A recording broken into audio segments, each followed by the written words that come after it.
Hello and welcome to the OMFL Jaguars Review, the recap show with a new name that I do for the OMFL Jacksonville Jaguars. I'm Mike Fleury, aka Mick Fleury, and let's just jump right into it. Today we're going to discuss weeks 5 through 7 of the OMFL season, starting with week 5 against the Indianapolis Colts. We're going to go right here to the schedule and get this started. Indianapolis Colts.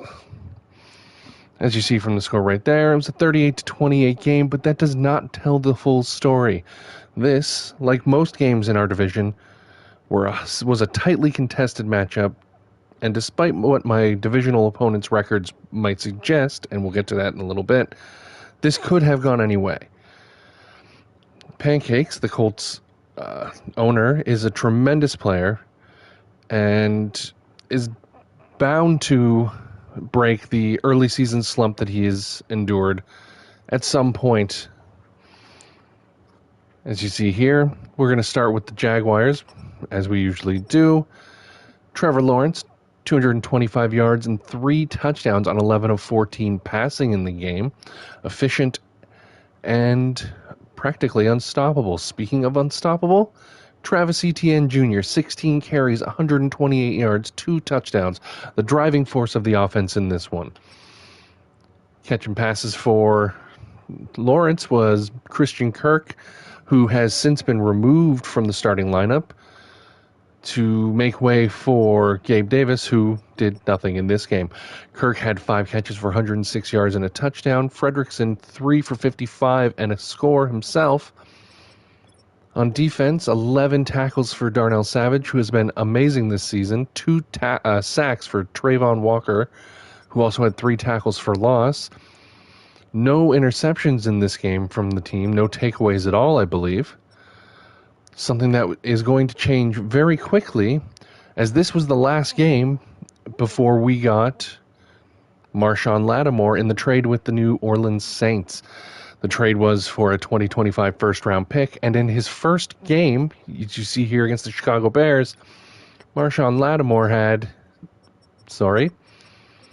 get over to the Jags, 4 interceptions. He was picking off everything that went his way.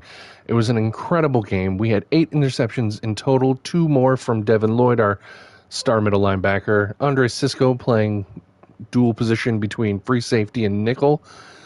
He had an interception, and Trayvon Walker added one from the defensive line on a screen pass that was picked off. This game was a bit of a blowout, unfortunately. Well, unfortunately for my opponent, not for me. I happen to really love this game, obviously. As you see here, 45-13 the final. The Bears were kept to 265 yards. They were 4-1 entering this game, but the 8 turnovers doomed them.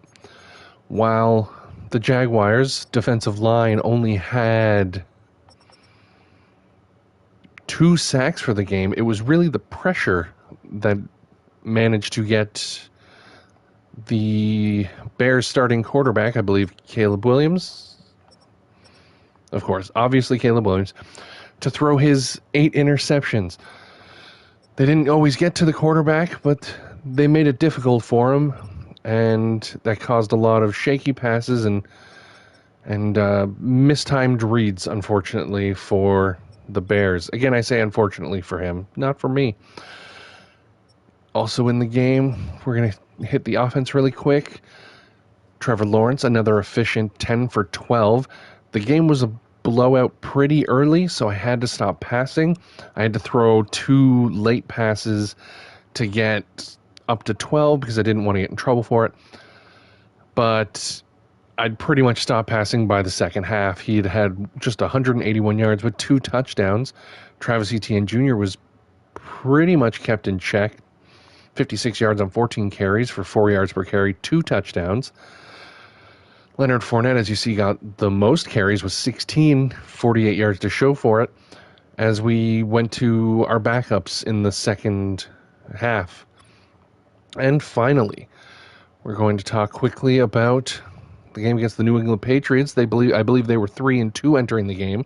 As you see here, another story of defense as we kept the Patriots to 149 yards. That's 125 passing and 24 rushing. This was another great game for Marshawn Lattimore, who had 2 interceptions, as you see here. Darnell Savage added one, as did another pick for Andre Sisco, who has been phenomenal for me this year. And Terrell Edmonds added an interception. This was also another game where pressure didn't necessarily lead to sacks, but it did force my opponent to pass the ball maybe perhaps a little quicker than he would have liked. Offensively, Trevor Lawrence, another efficient game, 11 of 17, touchdown and an interception. The interception was an unfortunate misread by me, but there wasn't much I could do about that because, it was a really good play for the defensive player, and he just happened to get there before my receiver could. So, such is life. I'm off script here, so I'm losing my train of thought. Travis Etienne had a fantastic game, 16 carries, 105 yards. Again, as this was a blowout, I ended up having to use my backups to keep Etienne safe and fresh. Leonard Fournette, 13 carries, 58 yards, and 2 scores. Bigsby got in there a little bit. Colin Fredrickson had 122 yards catching, could not get into the end zone, though Gabe Davis did in, I believe, the third quarter. Brian Thomas finally got some action. I've been trying to use him more. 2 receptions for 24 yards.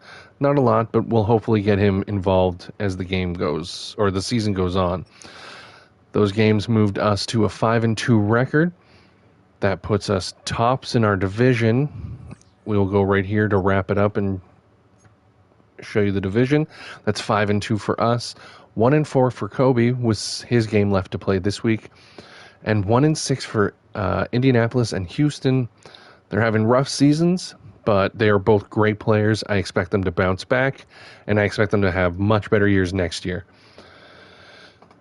Well, that just about wraps us up for this episode. Next episode will be in probably a week or week and a half as we run through games 8 through 12. I play game 8 on Wednesday, so hopefully by next weekend we will have enough games to do the next episode. For the OMFL Jaguars, I am Mike Fleury, and as always, we'll add outros to the list of things I need to work on for next time.